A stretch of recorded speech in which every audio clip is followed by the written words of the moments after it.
Thrill me. I'm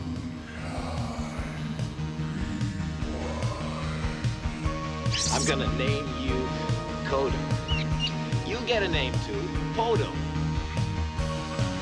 His name is Happy Harry Hardon. He's a total sex maniac. Of course.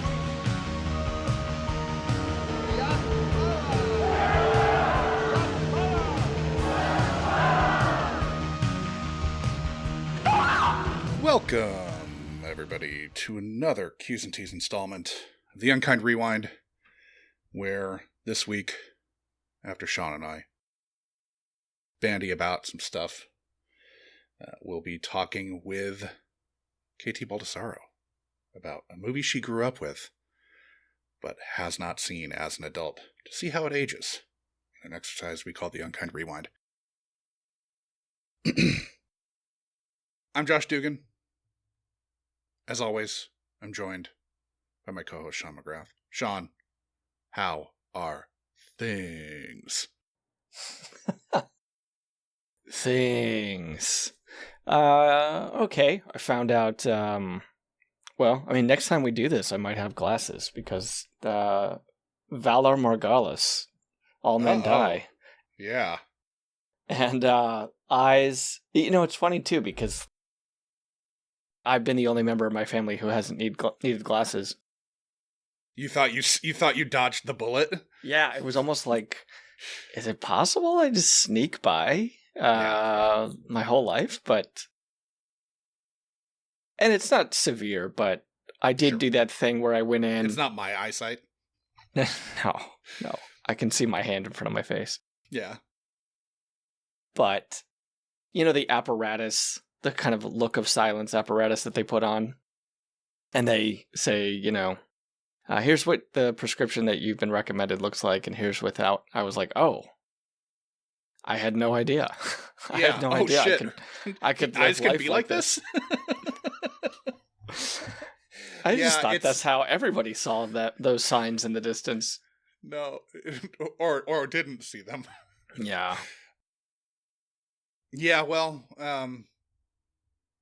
welcome to the world of, and this is, a little premature, but welcome to the world of being able to actually see how we're meant to see. It was really nice. I mean, I know that this is hyperbole, but I was ready to walk out of there with that apparatus on my face if it was going to be like that. I was like, I don't need frames. You can just keep this thing on me. This is great. He had me go out to a hallway and look down the hallway to see the illuminated exit sign at the end of the hallway. And I was like, my God, it's There's so an clear. Yeah. There's an exit. Yeah, I was just ready to burn alive in this building. Yeah. Well, congrats. That's the big, I mean, it's something, I'm ambivalent about it because I know the positive changes it might make to my life, but I also, you have to kind of acknowledge the, the obvious that oh, okay, so. I got over that when I was 7. So. Something was wrong. Yeah. Yeah, I'm not immortal. No. But yeah, it'll be nice to kind of, and again, it's a low prescription. I don't want to inflate this into being a huge deal. I managed to go a long time. -1 or something. Negative 0.25. Oh, Jesus, that's nothing. And negative 0.75. And okay, I think they're mine are my eyes are half a thing off. 0.5. Okay. Different. Yeah. So you just yesterday dropped Game 1000 a Cinequote. Oh man, yeah. Talk about ambivalence, because it's wow. I mean, that's a lot of games. It's a lot of games, and I've played almost all of them. I think I've missed in total maybe 10. Yeah, somewhere around there. So anyway, and I'm still in that I'm above 98% but below 99%, and just when I get close to 99, I fucking miss one. I missed that one a couple weeks ago. what was that Sunday? That Deceived. Oh, that was so That and it was was so hard. It was so hard. It was a small thriller in kind of the golden age of '90s thrillers. Goldie Hawn, John Hurd. Yeah. Most people haven't heard of this. When I only have like a vague recollection of this being a movie, Right. and that's in that like sweet spot where I remember almost everything that was released. Yeah. Feature film had a wide release. Mm-hmm. Goldie Hawn was a big deal. But that was like was that under 10% got it? I think it ended at like maybe 15%, but you have to account for cheaters. Oh yeah. Like when I got to the last one, I was like, okay, well I at least have to look it up. Right. I'm not going to choose it, but like I have to figure out what this fucking movie is before. Yeah. And I was like, yeah, never. Yeah, just never in a million years take the L. And it's tough because like a movie like that, when I try to get to the last quote, we're talking about cinequote.net, by the way, the best movie quote guessing game you're not playing.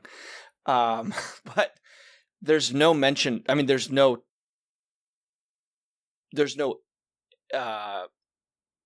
incarnation of that word anywhere in the movie. Right. They never say deception. They never say deceived. So, like, the only thing and your vague clue on social media was, nope, that's not helping either. I don't know what. I mean, other than just like, here's the word. I don't know what to do. Right. No, you can't like hint your way to someone getting that. No. I mean, I could have done like, let's play a game of Hangman, and here's 4 of the letters, right? But the clues on our social media aren't meant to be obvious anyway. They're meant to be really difficult and vague. Yeah. But yeah, I mean, the last clue we ended up going with for Deceived was just John Hurd talking about lying, and I was like, that's after that point. Yeah, I don't know what else to do other than just play the trailer, right? Right. Can you get it from the trailer? But Game 1000, a much better movie, more wide. At this point, everybody who was going to play it played it. So I knew that I was saving Die Hard for a good reason, and we ended up finally doing the original Die Hard. And sourcing through and finding quotes that were hard was next to impossible. Ted and I both, it took us to 3. Yeah. Yeah, and I mean, I've seen that movie dozens of times. Yeah. Pretty recently. Right. I almost went with, the character actor who has to shut the grid down as like a 2. I ended up using Bonnie Bedelia. Yeah. Holly Gennaro talking to her assistant, but like, yeah, people but not about John. Like, yeah, people who know the movie well heard 2 words from Reginald Val Johnson, and they're like, "Oh, got it, right." 100%. Yeah. His exchange at the gas station. You probably wouldn't have needed. I didn't even need the word. I think I just could have used like the sound design at the beginning of the scene and gotten it. Yeah. But I think as soon as he said, "They're for my wife," I think you could have got it. Yeah. But Die Hard was it's a favorite movie of mine, favorite movie of Josh's. We ended up doing that for game number 1000, and hopefully by the next time we celebrate a millennial, more people will know about it, and we'll see how that goes. But you also had some big news in the media realm. Yeah, very, very weird shit. Out of nowhere. Out of nowhere. So it's still kind of hard to wrap my head around, but it's very surreal that they said it on your show, your other podcast, Josh's podcast, that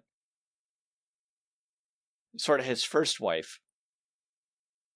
And I mean, we're recording tonight for the first time in like 10 months. Yeah. We were going to start last month and scheduling stuff got in the way. Okay, so for people who don't know. Yeah.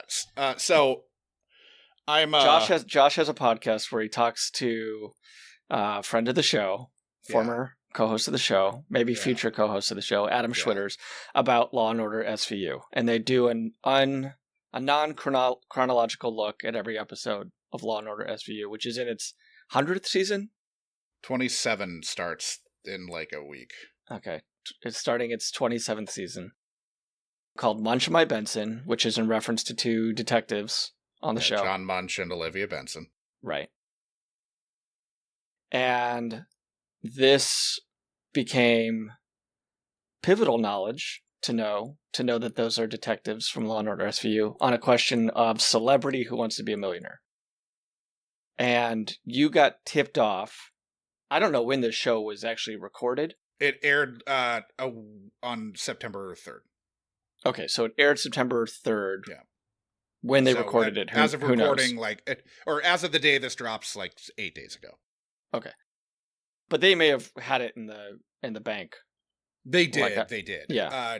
So I have a buddy who works on the show. He's a producer, and he just reached out to me on Facebook and was like, "You should watch Who Wants to Be a Millionaire on Wednesday the 3rd."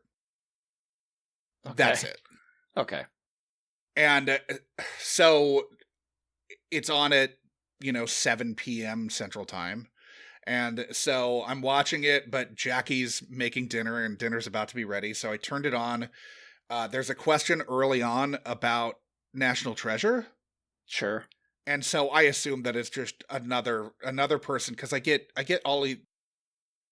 it's a blessing, but I get a lot of Nicolas Cage updates from people. Right. And that's you're doing in some ways. That is absolutely my doing. I'm wearing my Mandy shirt right now. This is Nicolas Cage. Josh is a Cage head. Yeah. So I assumed that it was a Nicolas Cage update, and then dinner got ready and Jackie wanted to watch something, and I wasn't really sure what was going on. So I was like, well, I'll just watch this on my own time, when Jackie's in bed or something. And then after dinner and whatever the hell we watched, I went and, started basically editing for the next 24 hours for the Neverending Story episode that we dropped last week. So I had sort of forgot about it.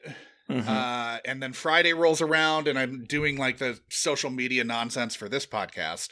Sure. And I'm on Facebook, and when I was in the Unkind Rewind group, Unkind Rewind had been tagged in the SVU pod thing with a screen cap, and so I saw it then. And I was like, "Oh, no fucking way!" You saw it in static form. I saw it in static form first, and then I went and I grabbed Jackie, and I was like, "So we need to watch something." And I put on. Is she in bed at this point? No. This was at like 6. Okay. Maybe 5. It was right before dinner. The next day. On Friday. Yeah. And so I went, grabbed Jackie, put it on. I knew who the contestants were because of the screen cap. Sure. And it was Mike Birbiglia and Atsuko, the Japanese comic. Okanaga? That's not right. Anyway, Japanese comic. Yeah, you know who we're talking about. She has the bowl cut. Yeah. So I fast forward to that part because I don't know how, it's an hour-long thing and it's weird. So I fast forwarded to that part, got it queued up, and told Jackie to come in and watch. And so we're watching, and then like the question Munch My Benson, or the podcast Munch My Benson, is named after two detectives from which show? And it's like the $8,000 question. It's $4,000 question. So it's it's a little way into the game, and Jackie doesn't know why she's watching. I haven't told her anything, and she's just like, "What?" And I mean, I was like waiting for it because I still really couldn't wrap my head around it. Like it was, it was a very strange sensation to have this. Like, I mean, Munch My Benson's very bawdy. Mm-hmm. Our episode titles are almost always like pushing the boundary of what you can say on an Apple Podcast episode. I mean, even the phrase "munch my Benson" had I'm probably su- not I been asked said Jason- on I a asked national Jason, audience. my right? buddy on the show, like how it got past S&P. Yeah. How our podcast name got past S&P. Anyway, so I reached back out to Jason. I was like, "Oh man, crazy! Like, thanks for the heads up, and the thanks for. I presumed he wrote the question because I know him, Mhm. and he's on the show. But he's like, yeah, I didn't write that. One of the writers, I think from New York, but I don't have the like record of who wrote what anymore. But one of the writers, I think from New York, who I don't know." Jason didn't know, so if Jason doesn't know them and they're from New York, there's virtually no way I know them. So I have no idea how this question ended up on the show. I know Jason kind of like helped keep it in the mix when they were talking about, you know, with a show like that, they write a lot of clues, and you know, some clues get thrown out. Right. And so I know that he kind of helped like keep it alive because like it's a gettable question, especially like the audience. They Birbiglia and Atsuko had to go to the audience, and the audience clearly 67% listen to the show. Well, you could draw that conclusion if you want. Yeah, I mean, the other options were 911, Grey's Anatomy, and NCIS. NCIS, yeah. Yeah.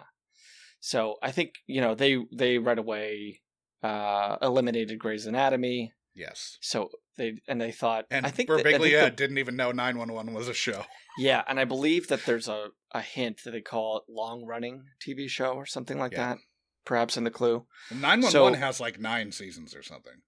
NCIS it's been on way longer than you think it has. Yeah, NCIS has been on since like Thomas Edison. Yeah. So, I mean, it's not the longest running hour-long scripted show in TV history, like SVU is, but yeah.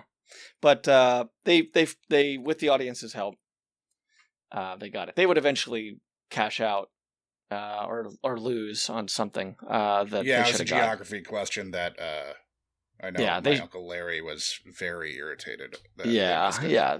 They didn't know where the rainforest kind of stretched. Yeah. Basically, right? Yeah. Anyway, aside from that, it put Munch My Benson on the national stage, probably, I mean, for the first time.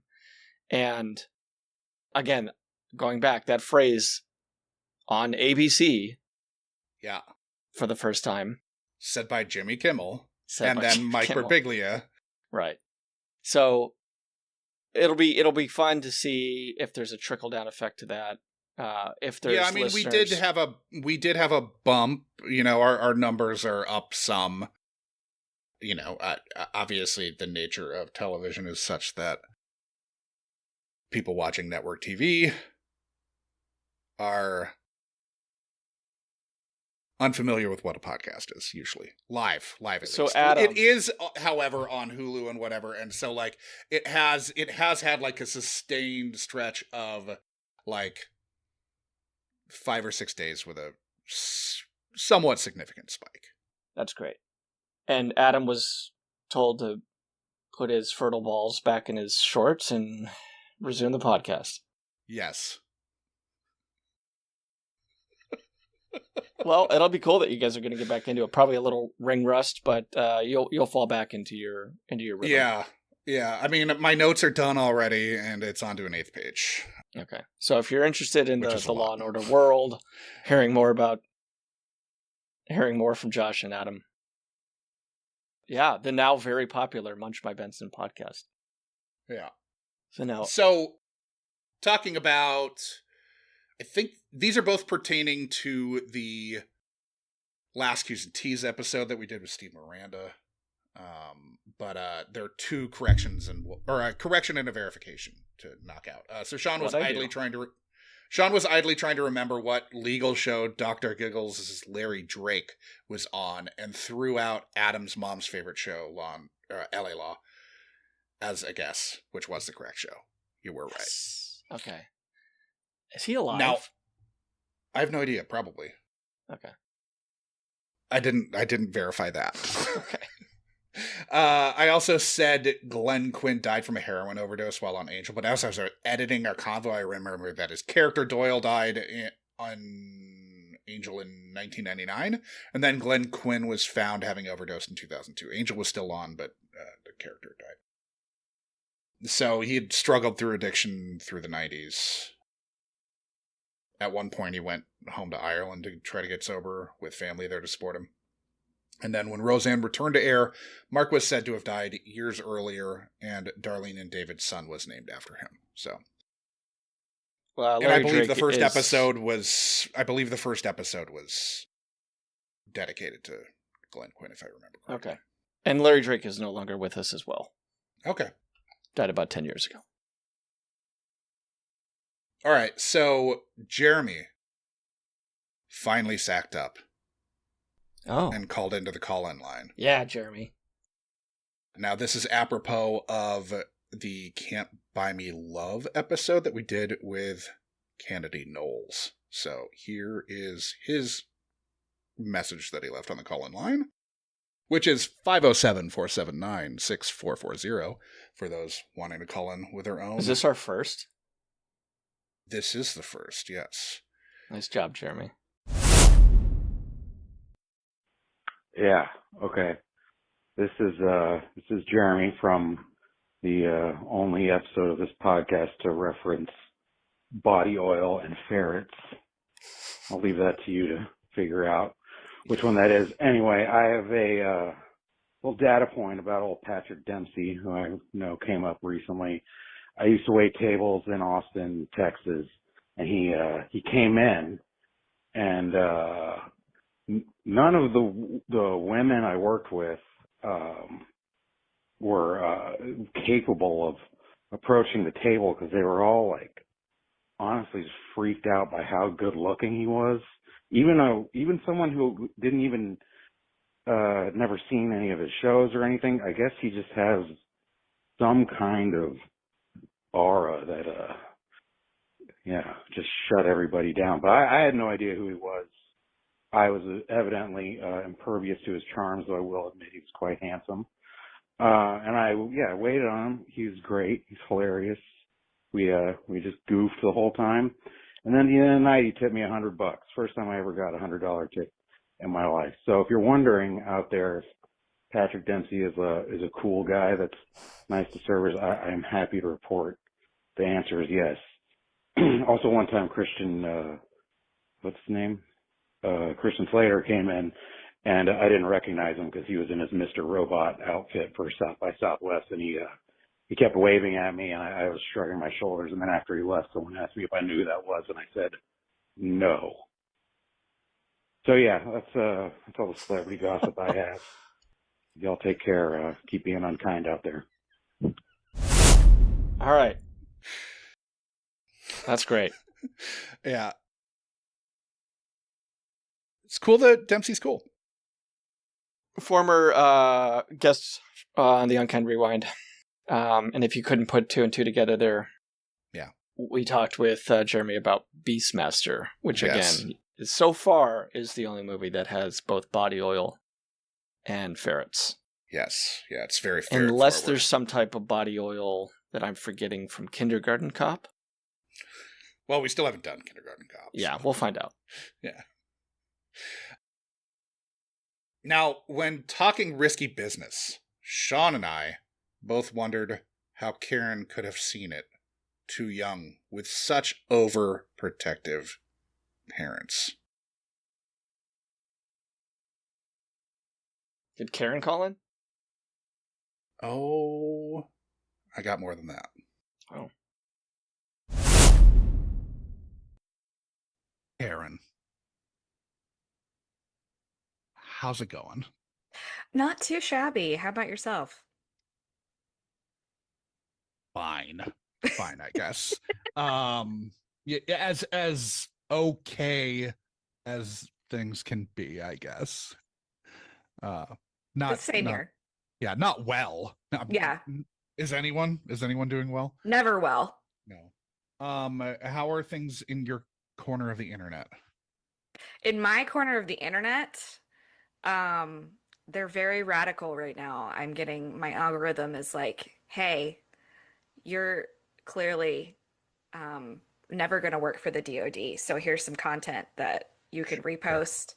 Right. Um, so that's a lot of that. Not to Okay. get too Okay. political, but my corner of the internet's good. My show is a little bit halted currently just because of some large life changes in me and Aubrey's lives, but we're gonna get back to it eventually. It's Okay. just Good. Good. everything's up in the air for me right now. So Yeah. Yeah. We'll save that for off mic talk. yeah, Um. totally.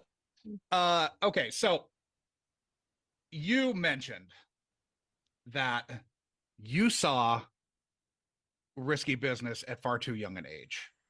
I did. I absolutely did. And I wish that I could remember more about it. I'm uh I'm thinking, okay, I have one of two scenarios. I've been thinking about it since you brought it up, or since Okay. I brought it up, and Mhm. then you asked me about it. Um, it was either that I saw it on cable during one of the basketball seasons that my dad decided he wanted to pay for cable. It really just depended if our team was doing well. I always wanted our team to do well so I could watch the Disney Channel. Um, so This was either not on the Disney Channel, it was though. absolutely not on the Disney Channel. If I had to pick a channel that it would have aired on, I would say maybe like Spike or like Or TBS, maybe. TBS. That's a good Yeah. guess. Okay. Um, and I of course, at that point, that iconic scene had not been like memed quite to death, but like it was memed in a way that we could only do without the internet. Right. Um, and so I knew the iconic scene. It might have even been after that YouTube video came out of the girls falling, and then they went on like Daniel Tosh to like recreate it. Anyway, so I knew that that was an iconic scene. My dad's favorite movie of all time is Top Gun. Okay. So we wore the VHS out when I was growing up.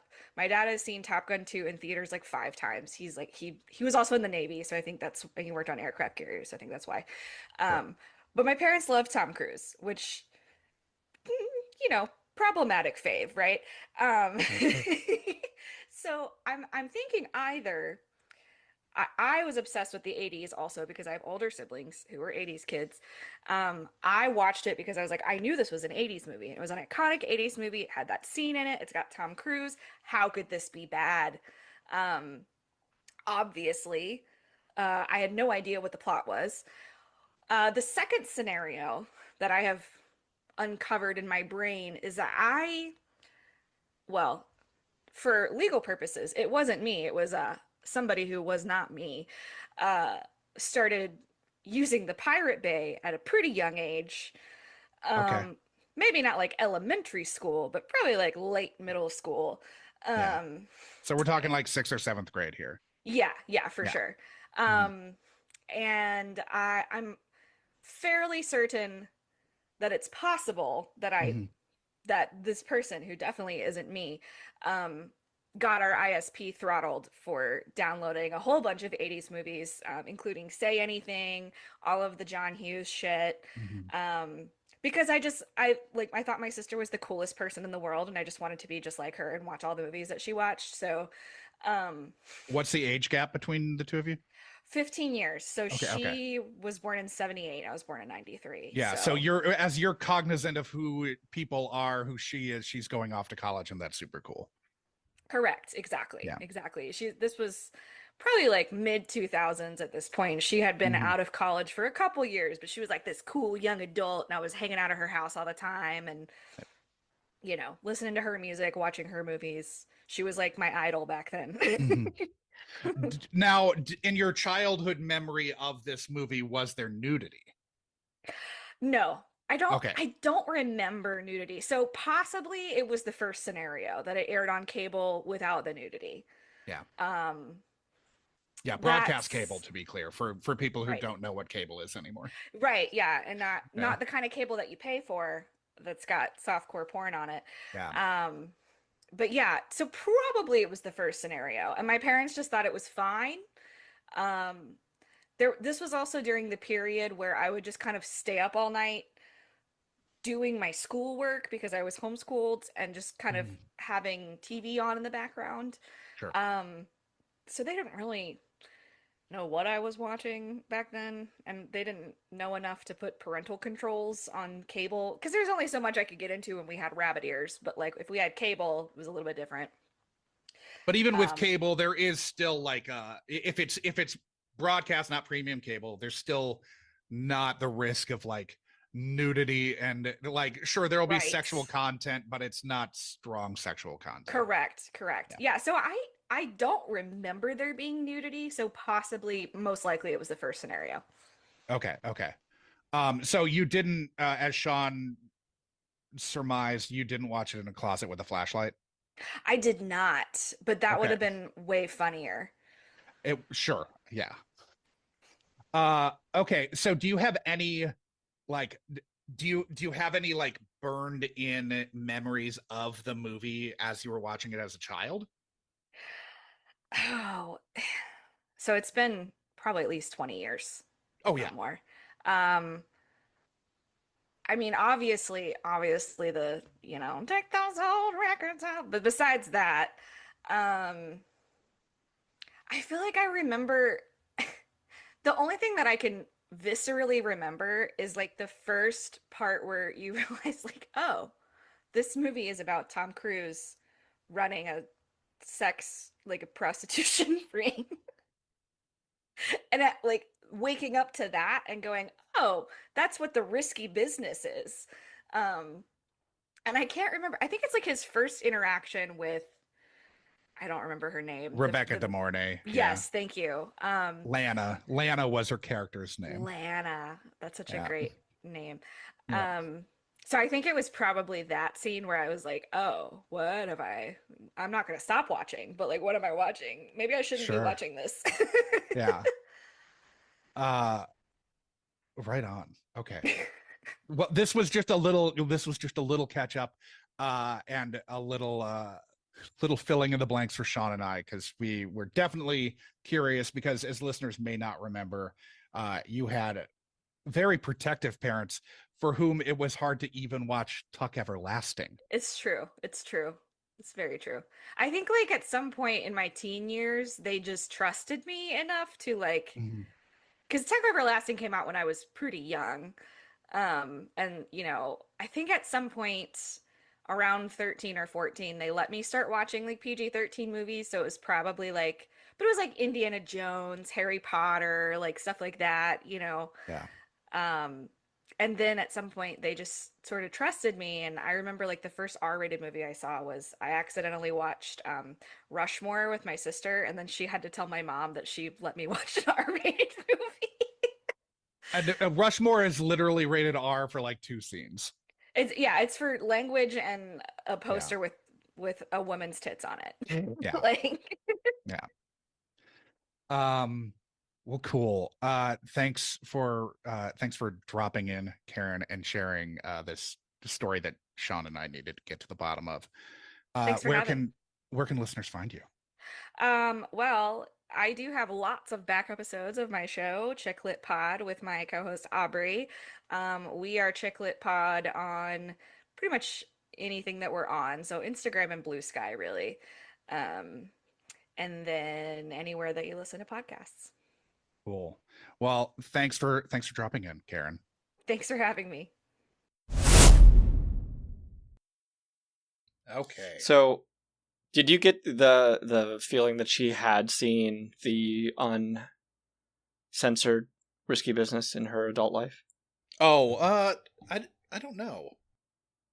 Okay, bring her back. Okay, we'll do. Well, this should also remind past guests that they're never quite free Yeah. from the clutches of the Right. Unkind Rewind. Like, I kind of want to talk to Daniel about his new book that's coming out, which I just pre-ordered. Oh, cool. Yeah, Daniel H. Wilson. Yeah, Daniel H. He Wilson. actually got name dropped on Doughboys like a month ago, or he didn't get name dropped, but Robopocalypse did by the showrunner of Twisted Metal. Oh, cool. So it was in the Jenny's Ice Cream episode about 58 minutes in, probably 57:45 or so. Robopocalypse got name dropped. So And Daniel H. Wilson, of course, was our guest for the movie The Gate. yes. The teen horror flick, The Gate. Yep. Now, on Blue Sky, Dr. Vandermast said of the Neverending Story, I guess I'm that guy who shows up to say this, but book was better. Yeah. Not going to fight him. Yeah. Apropos of what Spotify was classifying as 20th century golden oldies on a playlist he was listening to, Mobius13 said, I remember when golden oldies meant listening to the Beatles or Frankie Valli with Dick Wilson as the DJ for Oldies 95. Now this popped up on my playlist this morning, and he took a screenshot, and it was Lamal's rendition of Neverending Story. I know, which I'm so glad that we did this podcast, because I would have lost the farm betting that was Kaja Gugu and not the solo. Yeah. After he was kicked out of Kaja Gugu. After he was kicked out of Kaja Gugu and it just became Kaja, that Lamal had a solo hit with the title song for Neverending Story. So yeah, we're probably connected. We're probably already fucking up his algorithm. Like if he heard our Neverending Story, like I definitely tagged him in our YouTube episode. It's not the coincidence that he thinks it is. It's just the most insidious type of tracking cookies that put Lamal into his ears. Yeah. Sorry about that. Yeah. Sorry, Mobius13. Gopher Balls complained of our Q's and T's app, the last one. It took a dark turn with the mention of Dr. Detroit, the movie that makes Turk 182 look good. It has all of Aykroyd's worst impulses completely unchecked, and the screen always looks blurry due to all the cocaine residue floating in the air. Yeah. I mean, just to that's a great way to put it regarding Aykroyd. Because he does have some pretty terrible impulses. Yeah. For me, it kind of is crystallized in his directorial debut, the Nothing But Trouble, which I think is just absolutely repellent, irredeemable. And when you hear about what Ghostbusters was and became once he brought in Ramis, it's like, oh, yeah. You can see immediately like, oh, no, this is what Ramis added. Yeah, like some... Because he had originally written Ghostbusters for him and Belushi. Ramis took out all the drinking from Crystal Skulls. Yes. Now, Mobius13 replied to that. It's not all bad. Dan met his future wife on it. Which I didn't know. Oh, I didn't know about that either. Yeah. By the way, Dan Aykroyd, a singer in We Are the World? Yes. Yeah. Did you watch that doc on Netflix? No, I didn't. But I've watched enough Yacht Rock to know about this. Yeah. No, it was really weird. To like see, because they had a bunch of video footage of it being recorded and all that. So it was strange. And then Scott Lucas said of the Neverending Story, also well over 35. Never seen it. I mean, not even bits and pieces. Just one of those movies that I completely skipped, after which we figured out that he was just a little too old to have been in the target demo for it. So I probably need to revise down my statement to say that I was the only person between the ages of like 35 and 50 who didn't see it. Okay. Yeah, I can imagine if you're in maybe high school, by the time it comes out, you would have if you're 5 years interest. older than us, basically 4 or 5 years older than us. If you weren't in elementary school when it came out, I could see you not seeing it. I could see you not seeing it once you're in junior high. I wouldn't have probably. We should encourage Steve to get back to us after he's read this, because I know that he flagged it. Yeah. And considering how indelible a mark the movie left on Steve, I'd be interested to see what he thinks of the book. Yeah, and I mean, to be clear, both you guys who had a nostalgic relationship with a film really enjoyed it.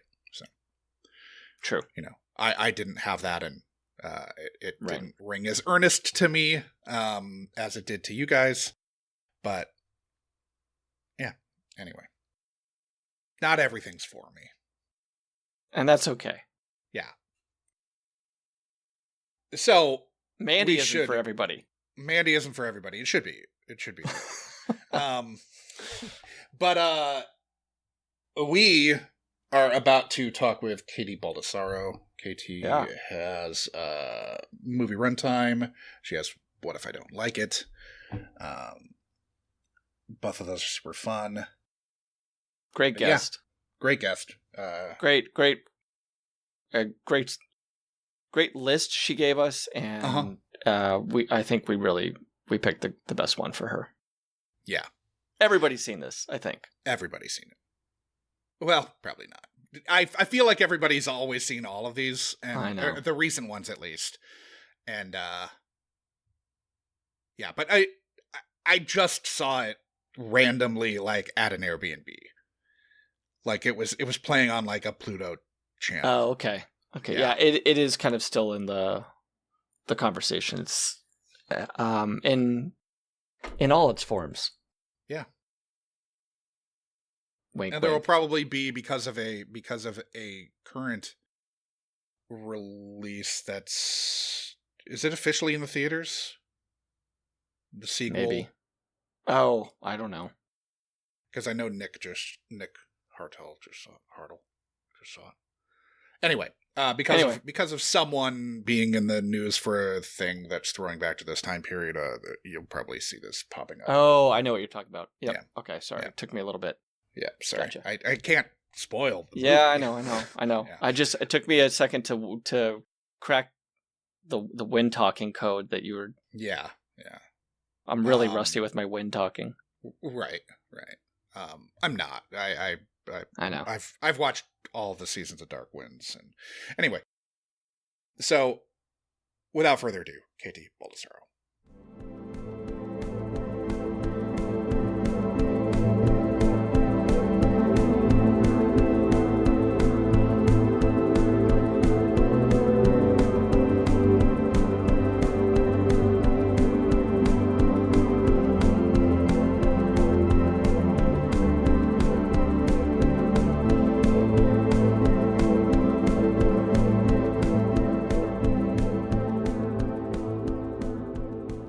Welcome, everybody, to another Q's and T's installment of the Unkind Rewind. As always, I'm Josh Dugan. Sean was indisposed and is unable to join us on this portion. He'll obviously be here next week, though. This week, I am being graced by the presence of Kt Baldassaro. Hi! I'm so happy to be here. I'm pleased as punch that you're here. So, for the audience at home who may or may not be familiar with you, why don't you tell us a little bit about yourself, Katie? Yeah, I am. Oh, God. I want to say like head cook and bottle washer because I'll do a little bit of everything from T to B if it's Sure. involved with film, which is that like I'm an actress, I'm a filmmaker, I'm a writer, I'm a director, I'm a film critic. Girl just wants to be involved in movies so much. If anybody says they got a job, I'll say hold my beer. So you may have seen me in a short film. You may have seen me on TikTok. I'm the crazy girl with a lot of pink hair that's always talking about like, did you know this movie's related to this movie? Sure. Yeah. I also have a little bit of OCD and Jeopardy obsession. I'm very trivia based. In fact, I made it to the finals qualifying for regular Jeopardy. So I've been on Jeopardy. Son of a bitch! The best! Oh, I tried it. awesome. I tried out. I auditioned 4 fucking times. Oh, okay. I've done my second audition, and they told me I have to like wait after a while that I can come back. Yeah, you have. It's a year. You can't test within a year of the last audition. Yeah, Mhm. trust me. I know the drill.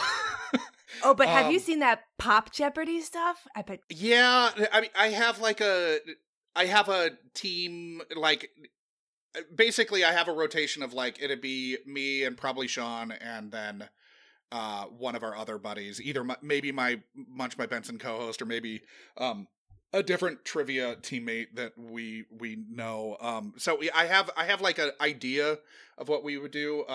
Yeah, Jeopardy. I got boned by Shakespeare. I had the lead going into final, and I'm a lit major, and I joked at lunch that day because I joked at lunch that day. I don't need to get into details too badly, but but I'm so riveted. I joked at lunch that I was going to get boned by Shakespeare, despite being a lit major, despite having taken Shakespeare classes. I get to Final Jeopardy.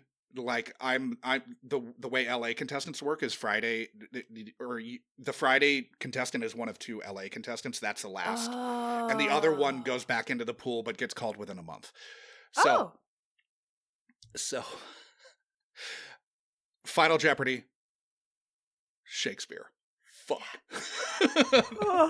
And so I if I'd wagered bigger on the daily double that I had in Double Jeopardy, I would have had enough of a buffer to cover a max bid without going underneath. So anyway, the way I basically had to max bid or I had to like cover the second place opponent's max bid, and ended up in third place because we both missed it, but he was able to just wager enough to not lose to second place, I think or not lose to third place if they got it. So he only went over, but he had a runaway. He had a runaway in the game before. Like he was able to give a joke answer in Final Jeopardy on his because he was already up to like 35K, and like I had dispatched of him. But like I didn't dispatch of him, but I had. It was like one of the fucking. It was basically like the clue. The clue was just at the end of the play, and then lines without any fucking character names. The entire clue was just that. Oh, at the wait, what? Yeah, sorry. The entire clue for Final Jeopardy was at the end of the play, and then it was a series of lines that were that were not like. There was so little context that basically if you hadn't read the play or seen an adaptation of it or seen Kiss Me Fucking Kate, you wouldn't have. And like I didn't read Taming of the Shrew. Bitch was in Taming of the Shrew. Yeah, you would have gotten it. But like it is like straight up you have to have either been in the play. Yeah, like you're not getting that. I mean, it was narrowed down to me because I think the category was Shakespeare comedies. So like I had a 1 in 16 chance, but that was it. Like it was just a blind ass guess. Very frustrating. Very frustrating. I'm clearly not over this. No, I am fucking riveted right now. I was in a production of Kiss Me Kate that was gender bent. So I played 15 of the ancillary male characters. Okay. And I did a Mel Brooks kind of thing where I would start with just a little bit of fake facial hair, and by the end, it was like a whole thing. And then that's how I found out that if you do that to me, I look a lot like Danny Trejo. And I'm not mad. yeah. With the tats though, right? Like you have the tats for verisimilitude. Of course. Yeah. Uh-huh. Absolutely. I weather my face a little bit. I get a donut shop. It's the whole. Yeah. I've had Trejo's donuts. Yeah.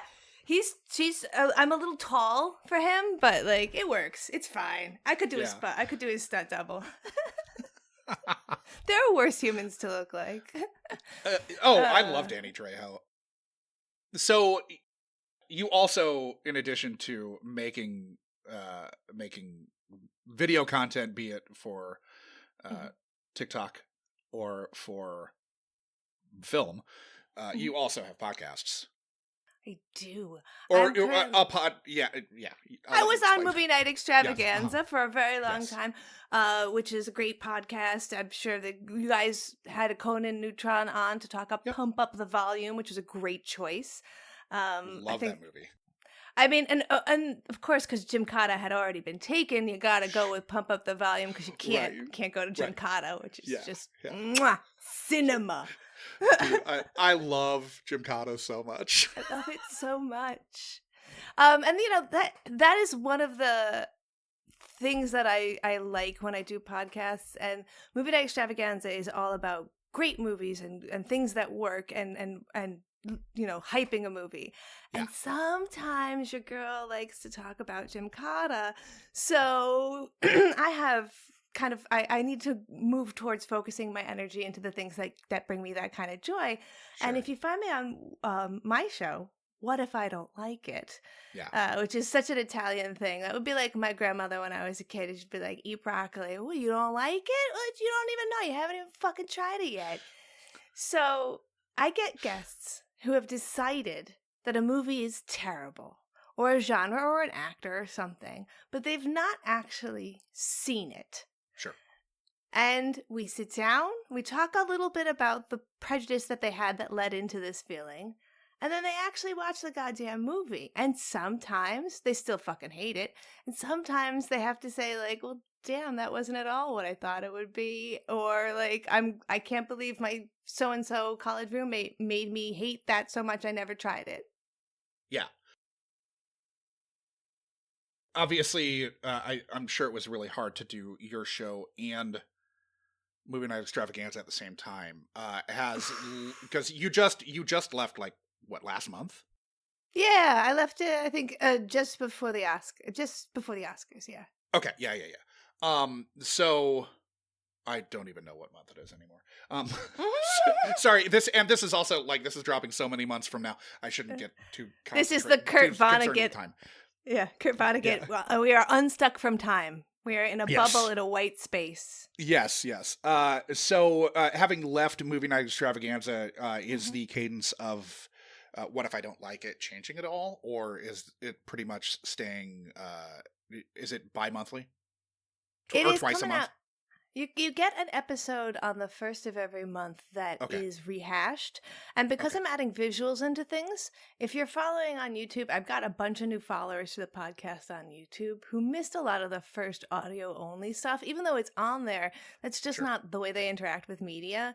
And I also have some followers who are deaf. I have friends who are deaf who are like, I can't, your podcast. So I'm rehashing them. I'm cutting them down to just the back end. Because my first season, I used to have guests come on for a whole full episode of why they didn't like it before they saw it. Yeah. And then they would, excuse me, hold on. Sorry, I cough. Then they would come on having just seen the movie. And now I'm just having the back end be the whole episode, the whole meat and potatoes. So I'm recutting episodes from season 1 to be in the format of season 2 and adding visuals on. So like we'll mention something, we'll talk about a scene, and you'll see it on YouTube. And that's what you'll get on the first, except for this month where we gave you a whole new episode because Nice. there's Yeah, a documentary dropping about a goofy movie, and I had to talk about it. It's a weird. I don't have a relationship to the Goofy movie at all. Nor did I. But my Jared Skolnick, who is a filmmaker, writer, director, and like my closest creative partner, he's moved out to LA, so I don't get to see him as much. But like, he's the person who we still make films. We've made films together, and he's the guy who kind of keeps me going. Like, he's Okay. still doing it. I'm still doing it. He said to me, "This is my kid movie. This is like a real important movie to me and my entire generation," because he had just gone to a very like exclusive showing of it that had completely sold out, and I couldn't believe that they could sell a single ticket. Right. So I saw the movie with him, and yeah, that is something fucking special. That is a weird and special, blessed little movie. And Carter Burwell, who composed the music for No Country for Old Men, composes the music for that, with the exception of the Tevin Campbell power line Sure. stuff. Sure. Yeah, Yeah. obviously. So, Yeah. So everybody should check out your show. It's a delightful show. yes, and and then on the 15th we'll have Marta McFly from McFly's Movie House. Really, really great guest. Like deep dive foreign cinema, like the most educated person I know, to sit down and watch The Last Unicorn, because it's my birthday a couple days after that, and that's my child movie. So we're having an animated April this month. You can Nice. catch it back because this will be after that, but it'll be there Yes. waiting for you, and so much Yeah. more. Yeah. Your show's really fun. I obviously I like exploring people's conception of a film. In this instance, obviously, we do a similar show in that it's Yeah. playing with people's perceptions and expectations. This is a movie that they have seen, obviously, and just haven't seen it in ages. So it's this is more of an exploration in nostalgia and not preconceived notions. But I like playing with in the sandbox where you're seeing what people's expectations of a thing are when they either have a hazy memory of it or in your instance in your show's instance a more a prejudicial impression, which may or may not be borne out by actually taking in the media. It's a fun show. Yeah, and sometimes we fall on what you're talking about, where I want to get someone to watch something and I haven't seen it in a while, and I'll be like, yeah, it jams, and then we'll watch it and be like, oh no, nostalgia glasses, fuck. But we are cousin shows. I feel like yeah, in absolutely, the same flavor. Absolutely. Yeah. Because I knew you from Movie Night Extravaganza, and then when Conan was on, he was talking about your show, and I was like, oh, I should really actually be checking this out. This is this is a show that obviously speaks to the same things that I'm interested in. So I'm really jazzed that you're on. Thank you. Can I ask you a little weird question, just for fun? Go for it. Because when I've done this show and we've gone back to do some stuff, there has been one or two things where it was so incredibly holy French toast. How did I forget that this was part of a movie? For me, it was, how did I completely forget that there was any singing in the animated Hobbits? I didn't remember that they sang at all, and boy, did they sing. I don't think I've seen... I must have seen it, but I have no recollection of the movie. Go watch it again. It's fun. Yeah. It is fun. Do you have a movie for you? What is the movie that you've done with a guest where you're like, we're gonna be fine, and then you're just like, oh shit, I forgot there was this in it? I mean, okay, just looking back. I mean, I had really had a completely different impression of what Christian Slater's character in Pump Up the Volume was like in his day to day. I'd completely forgotten that. But there were things Urban Cowboy. I did not remember every man in that movie being a complete scumbag. That one hasn't dropped for in you're in my timeline right now, but that's one we recorded for season 3. Nice. I'm trying to think of what else. A lot of them I know what I'm getting into, and that's why I've chosen it from a list. That's why Sean and I have chosen it. So I knew what I was getting into with Hiding Out. Or I knew what was going to happen in St. Elmo's Fire. Because I've seen St. Elmo's Fire way more recently. And our guest hadn't seen it since 1990 maybe. And so all the guys being really St. Elmo's Fire, everyone kind of sucks, every single character, which is kind of the problem with the movie. And so for me it's different because I have chosen them generally because I at least expect that it's not going to play well. I'm trying to think of any ones that, I mean, there are plenty of movies from my youth that I have not seen in ages that I would have no recollection of, or have be completely shocked at wait, this happened? What the fuck?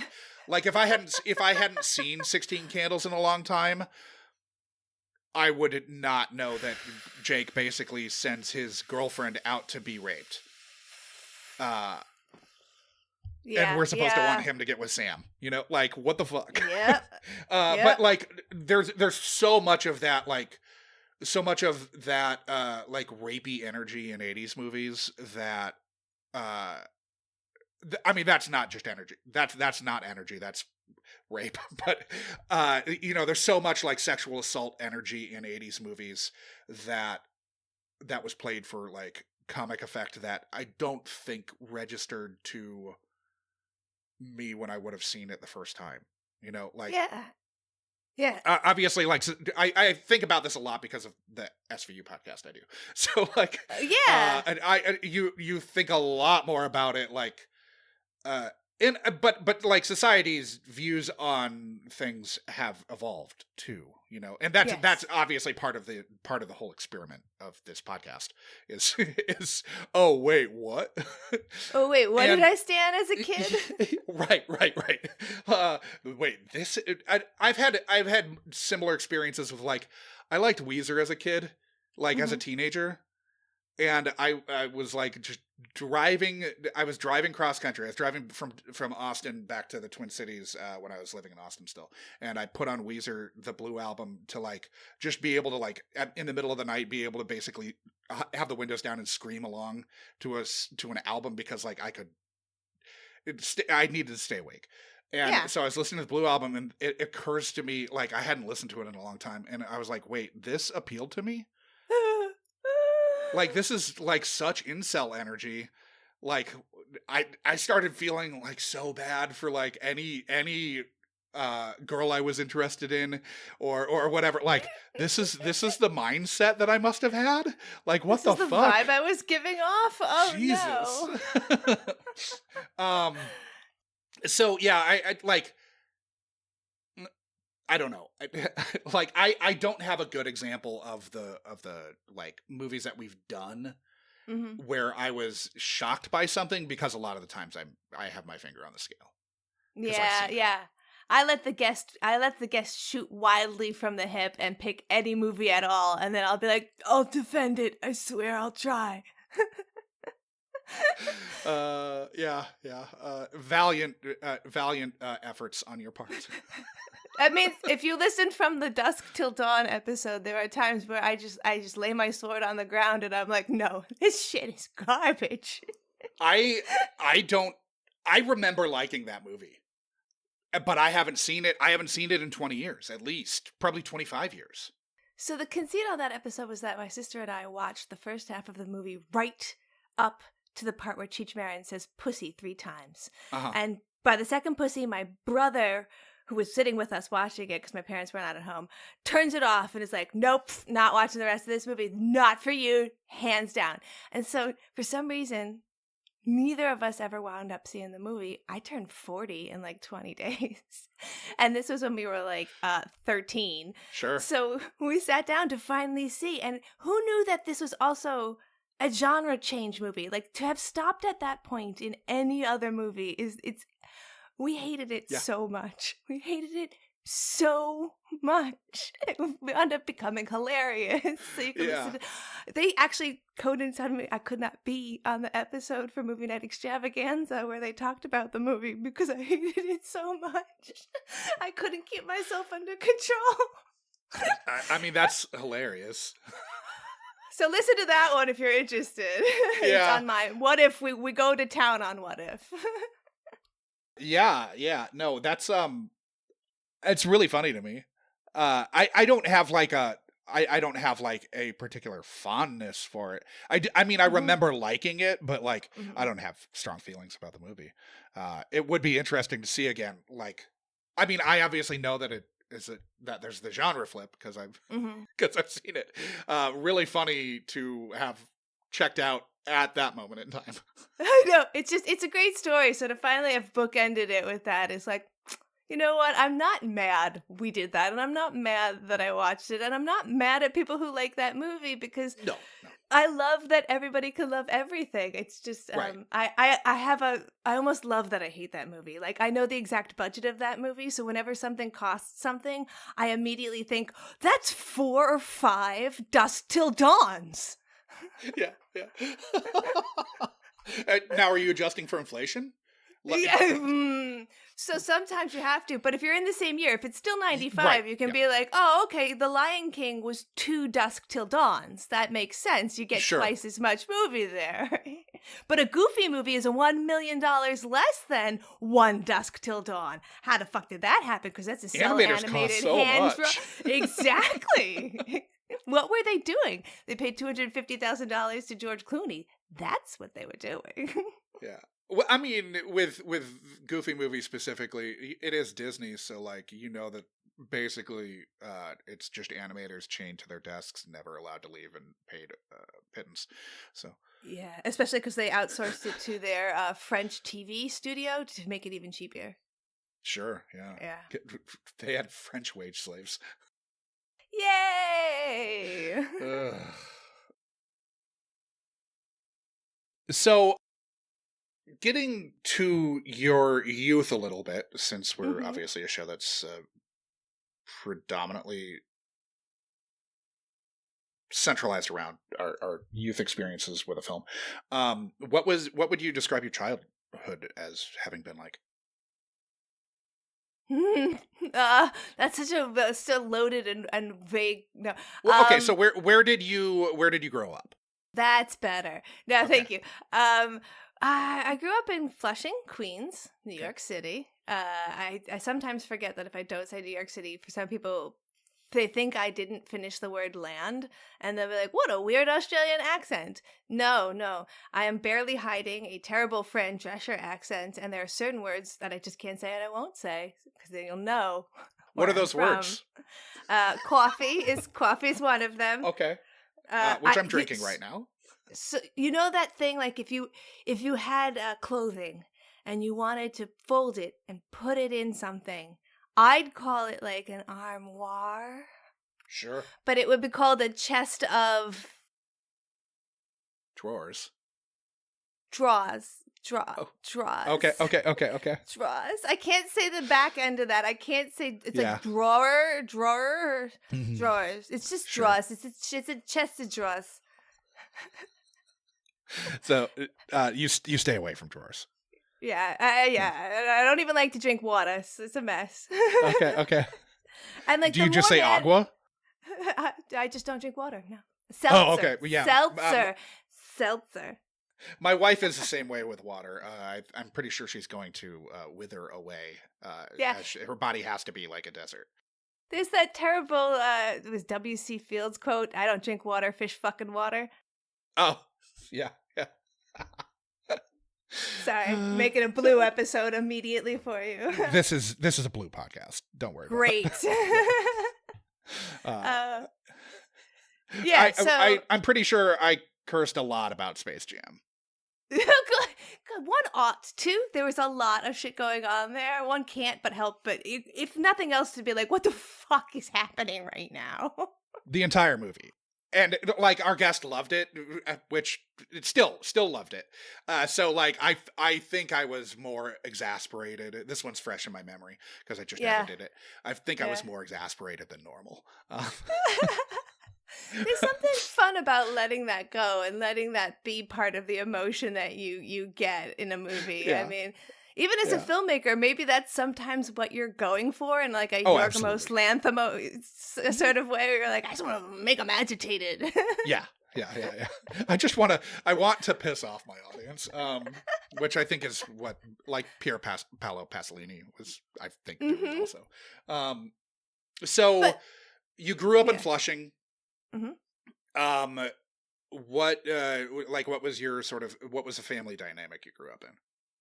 I have an older brother and an older sister, and like, it's really interesting because my dad is a shop steward for Frito-Lay at the time, and he was truck driver, and he was also a folk musician, which meant that like his hours were vastly irregular, and like he was often not home. My parents were often not home, and my siblings and we loved movies.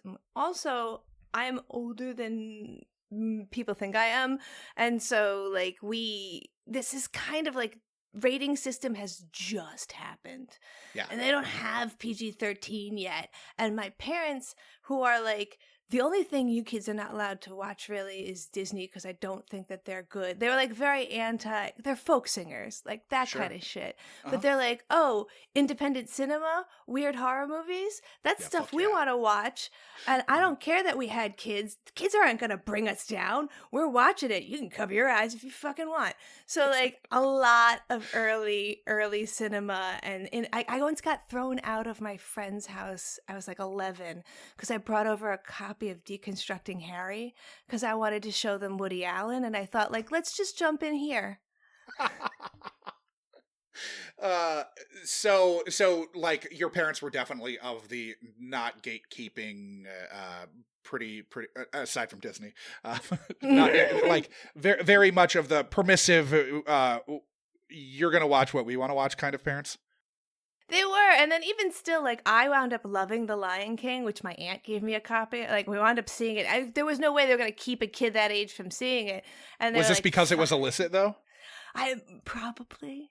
It's forbidden fruit, so it's slightly more delicious. Slightly more delicious. Also, Alan Menken had a way to, like, break, like, he wrote to the minds and hearts of children. Like, either you liked it or not, you were going to remember all the lyrics to, like, Little Mermaid songs. So, Right. you know, I was kept from like Mickey Mouse kind of stuff, I think, a little bit more. But the mainstream Disney, like, I guess let the kids see it. What can we do? I mean, usually they kill a parent, and that's pretty horrific. Let that get in. We'll let her see Oliver, of course. You know, harsh beginnings. But yeah, we were just watching literally anything that we wanted, and we were really into independent stuff. But the other thing that my parents were very serious about was having hard opinions. Okay. Like, my dad would go and see Eraserhead in the theater that it came out live, but then like hate it so much that no one was ever allowed to see it. I still haven't seen Eraserhead. You know, like his you still generational hate. I haven't. No, he made me promise not to see Eraserhead and the third Godfather until he dies. So I will. It feels like it's an easy promise. I mean, the third Godfather's a very easy promise. Yeah, right. Like that one, I was like, I don't even think I want to see that one. You don't need to see it. If you've seen the first two, just live a happy life, not knowing the third one exists. I've definitely seen the first two. My parents have the love song is the theme for their wedding. They have a music box played. They're very Italian. It's funny. It's funny that he hates Eraserhead that much. Does he have a problem with Lynch in general? I mean, obviously it's the first Lynch film, but does he have a problem with Lynch generally? Yeah, that kind of like, this isn't a narrative constructed. He feels like very performative. He doesn't really like experimental stuff like that. And then like that big long hate has to like, can't ever be wrong. Go back on that. Like my grandfather knew Christopher Walken growing up. And they just hated each other personally so much that, like, you're not allowed to talk to him about Christopher Walken movies. It doesn't matter if they're good. It's just that he hates that guy. So it's like, oh, okay. Do you generally try to separate the art from the artist? Yeah, I definitely do. As an artist, especially was that is that a reaction?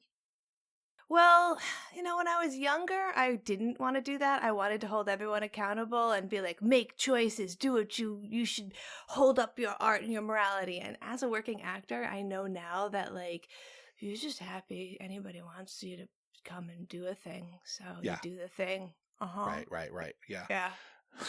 I mean, don't take terrible roles that, like, feed it. Like, don't take a movie that's going to give its profits to, like, the KKK. Like, have some morality. Yeah. But, like, don't work for D.W. Griffith.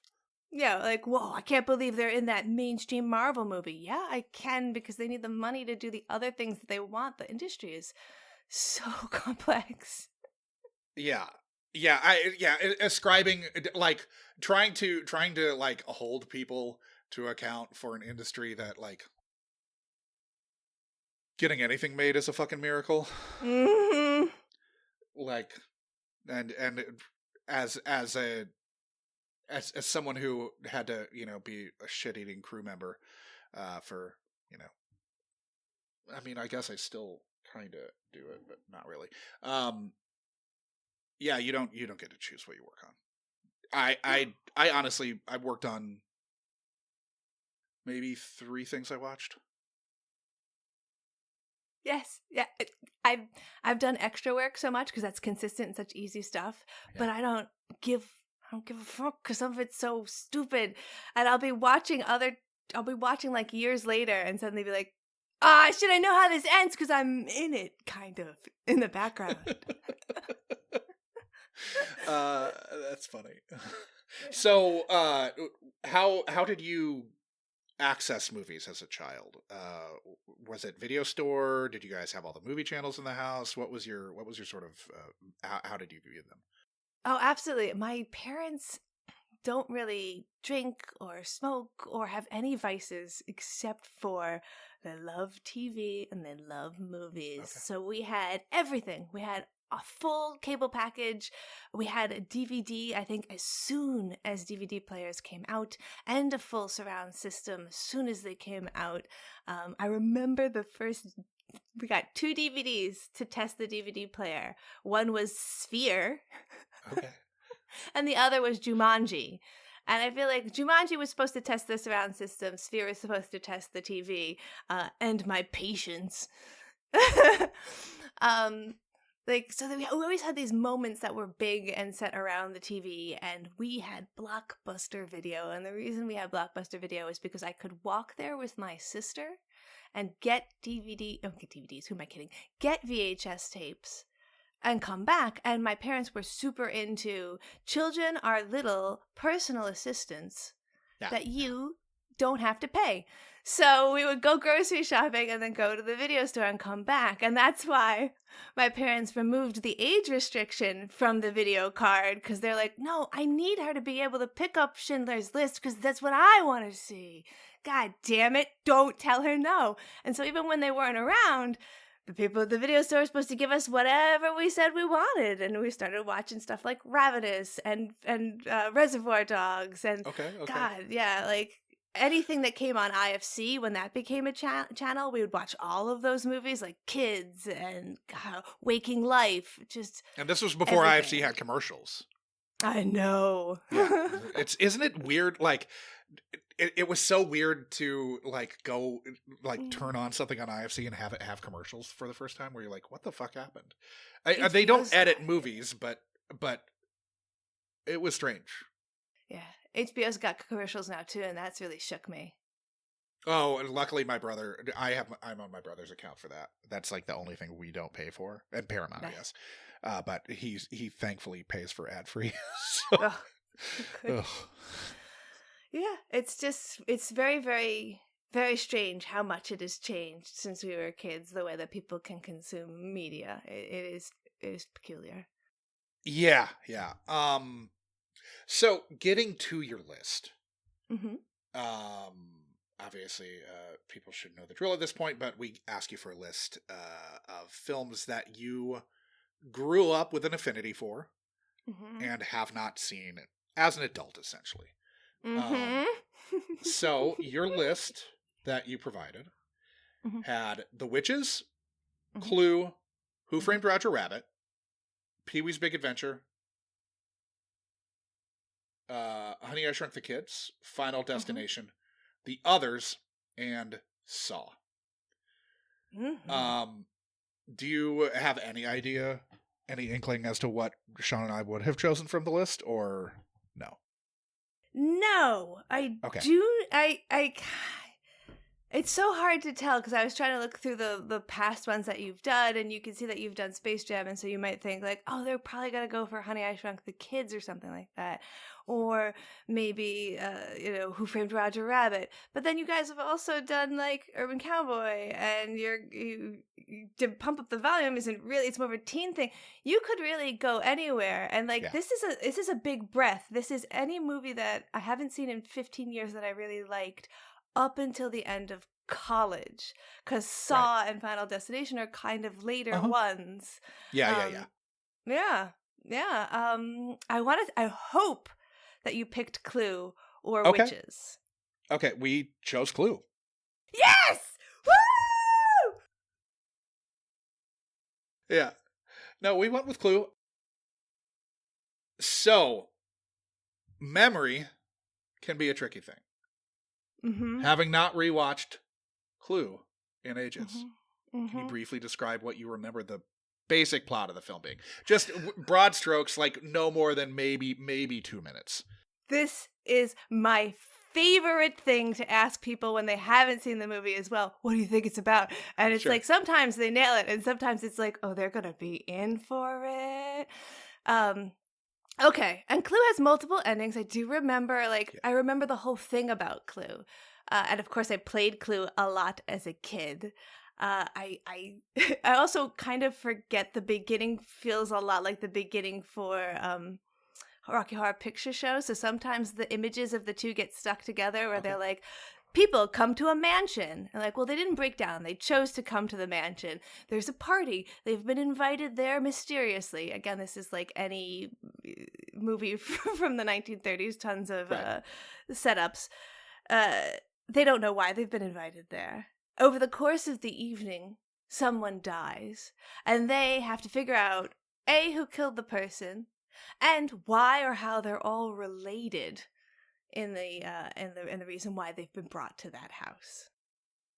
Okay, right on. How old were you when Clue was like a fixture of your youth? Oh man, I just want to say Clue has been a movie that has always been a movie for me. Like, in as much as like The Land Before Time has always been a movie, Clue has always been a movie. It's a comedy. It's fine for kids. It's got Carol Kane. I think it was one of the people my dad was very much about, like, showing us these comedic actors, especially women, and being like, look at these are really exceptional actresses. Yeah. I need you to see how funny these are. And we loved Mel Brooks, and it was kind of Mel Brooks adjacent. Yeah. So like, I just want to say, like, I've always known that this movie existed. Okay. And when do you think the last time you saw it was? I don't think I've seen it since I was living in New York. I don't think I saw it in college, and I don't think I've seen it I don't think I've seen it as what you would consider an adult. Sure. Yeah. And I mean, I don't like to lead the lists too much. Mm-hmm. But like, it's definitely something that we basically want the person's prefrontal cortex to have not been fully developed the last time they saw the movie. Because like, society changes so much, but also like, we obviously are changing quite a bit until we're 25 or so, just like mentally. And so that's kind of the like thing that I don't lead with, but like that's kind of generally what my goal when I'm asking for a list is. So what do you think you were like when you were a kid? Weird. Okay. Very weird. Very, very constantly described as weird. Like, so weird. Like, if there was a Halloween costume, I went as getting attacked by a bunch of birds in black and white. Tippi Hedren? Yes, I went as Tippi Hedren in black and white. But also, like, I didn't need to do white face paint at the time because I was inside watching movies so much that I just had no skin color at all. Sure. Like, delicious. She's Italian though, but no, I like didn't see the light. And like really into morbid stuff. Super into Cemetery Man at the time. Okay. Like, I was that kid that would have the like triple XL t-shirt that didn't fit them because the image on it was a movie they loved so much, and that's the only size they made that shirt in at the weird bodega in Cooper Union. But like, God, I need people to know I fucking love this. Yeah, I was weird, and I was very opinionated. Okay. Yeah. Definitely. In a way that came across as endearing or as strident to most? I think it really depends on who you ask. Okay. Even like sometimes I look back at myself and I'm like, I'm not sure I would have hung out with you. You were a lot. That's like, awesome. I was both going to state competitions for a Shakespearean monologue recitation and like that kind of level of erudite, and then also being like, dude, let's talk about how great the Mario Brothers movie is. So like I'm not even a stoner yet. I'm like a stoner who hasn't found weed, which is just weird. It's like a straight edge person talking to you about these things because they're really excited about it. Yes, and, a straight edge weirdo. I also had a flock of seagulls haircut. Nice. It doesn't match this the was time not, period. Yeah. This for people who don't know that. They were basically around when you were born. Yeah, and you'd be like, "Were you into the music?" No, just into the haircut. Yeah. Everyone else had the Rachel, and I was like, "Nah, flock of seagulls me now." So, I made a lot of choices. They were bold. They were not always correct. So when I talk about things that I liked at that time period, I don't, they were bold choices. I do know that I still, to this day, quote the scene with the flames coming out of so I know that that's going to be there. And I feel like I can double down on being like, that scene is still going to be fucking awesome. Yeah. What do you think it was about Clue that appealed to your younger, apparently iconoclastic self? I loved the idea that they did something. I think this may well, and I'm gonna make a bold statement that I haven't checked, may well be the first movie based on a board game, which seems like what a dumb idea, what a bad idea, sure. And yet they managed to swing it. It's like when you first heard about Barbie, a movie about a doll, and yet they swung it in a way that was like, oh. So I loved approaching a movie that I thought would be stupid, only to be deeply wrong. I kind of enjoy being put in my place by a movie. And I love humor that is Monty Python-esque and obtuse. So like my favorite joke is the joke where they're saying like to the prince, all this is yours, and they make that big gesture, and he goes, what, the curtains? Like, just that purposeful misunderstanding humor, I've always thought that is the funniest thing ever. Nice. What memories do you have that stick out most about Clue? And this could range from your personal experiences with a movie, or like hanging out with a specific friend or sibling or whatever watching it, but anything that kind of sticks out to you about Clue and your experiences with it. Definitely Madeline Kahn's performance. Definitely that scene I just referenced. And then, of course, the ending. The way that like they just went and decided to have multiple endings for this movie. And I saw it in a way where I got to see all the endings because I saw it on VHS because my age made it where I would not have seen it in a theater. But in theaters, they were just like, fuck it. If you're not going to know which ending you're going to get. Much like when you play a board game, which I thought was like, oh, again, that's very artsy to make for like a silly comedy movie to make that decision. Yeah. I really liked that. I mean, of course, and a silly comedy based on a board game. Like, I know. Yeah, you're not thinking that it's going to do that. No, and I enjoyed that it did that. And I love that scene where he's just running around and doing the explanation. And I feel like that Tim Curry performance is so iconic that it bleeds into so many movies that I enjoy and love from that point on. Like I even just watched The Residence on Netflix, which is from Shondaland. Highly recommend. They have a scene at the end where the main detective does an explanation while running through the house, and there's just enough to know that like, oh, this is a Clue reference. Sure. What expectations do you have for your return to Clue? I expect to laugh a lot and enjoy it. I also expect to maybe find one or two jokes that have aged like fine milk. Sure. Yeah. Like you say, it's usually the sexism ones are the ones where you're like, you shouldn't say that anymore. Sure. Yeah, there tend Oriental to be is issues with... Yes. It's not the preferred nomenclature. No.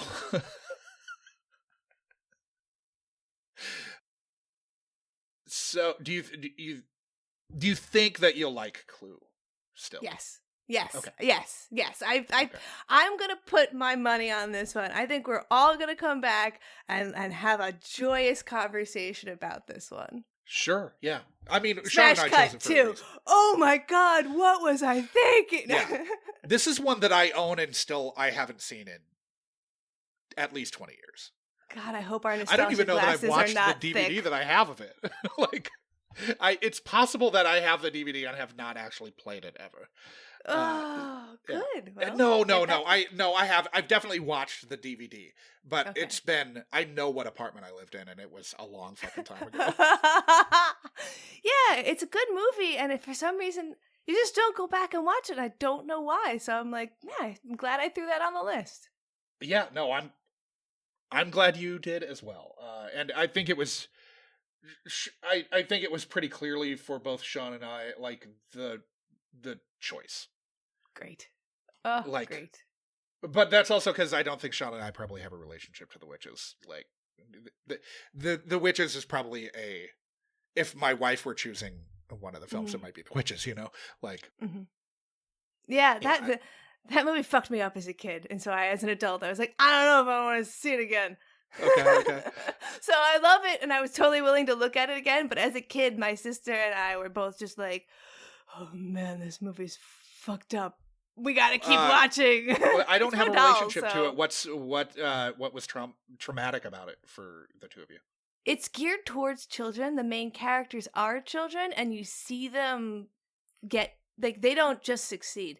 They get turned into mice and get like attacked by these witches, and the transformation scene with Angelica Houston into both the witch that she is and then later the giant rat that she becomes are just like they don't cut away, and you're giving children like Rob Bottin level special effects transformations, and our little brains were just like, it looks so real. I mean, it probably wouldn't now as an adult, but as like an 8-year-old, I feel like Roald Dahl is great at scaring children.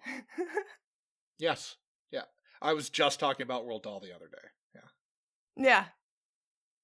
I loved Roald Dahl as a kid, but yeah, he definitely went places that most children's authors did not.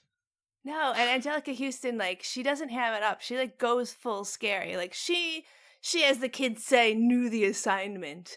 And it's a very fun movie. Yeah. Nice. Okay. Well, I can speak for Sean in saying that I'm really looking forward to watching this. Me too. Where can our audience find you, Katie? Everywhere. Haha. If you look at Movie Runtime on TikTok, on YouTube, on Instagram, on Facebook, on Blue Sky, you'll find me. And I used to have different names on all of them, and what a goddamn hellscape. So now it's just at Movie Runtime. Or what if I don't like it? That'll bring it up. If you even just type my name into Google, it does this thing where it just shoves all of that stuff at you as well. And then there's a link in my bio thing, which has it all as well regurgitated. Like, I am obnoxiously available. Yeah. So I sadly am as well, so I totally understand. And I have too many things and too many handles. Well, Katie, thanks for joining us. It's been great. I can't wait to watch this movie and have an excuse to. Yeah, this is gonna be fun. And everybody else, we will see you next week. That was another installment of the Unkind Rewind, mining our childhood for content, one film from a guest's past at a time. Unkind Rewind is a Munchcasts production and can be listened to wherever you download your podcasts and watched on the Unkind Rewind YouTube channel. Music for this and every other episode of Unkind Rewind was composed by Divorcio Suave. Rate, review, like, and subscribe to Unkind Rewind on Apple Podcasts, YouTube, Spotify, and Good Pods.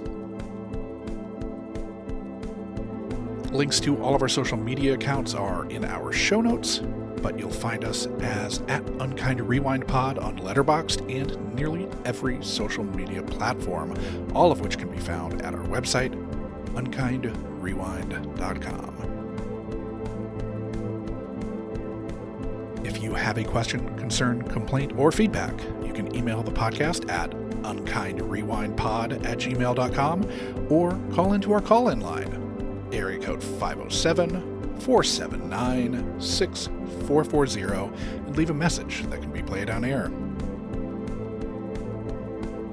Fans should join the Munchcast Discord to discuss this or any other episode of the Unkind Rewind with like-minded people. This dialogue may just make it into a future episode of the pod. The Unkind Rewind Patreon will be coming soon, so start squirreling that pocket change away. Thank you for listening to the Unkind Rewind.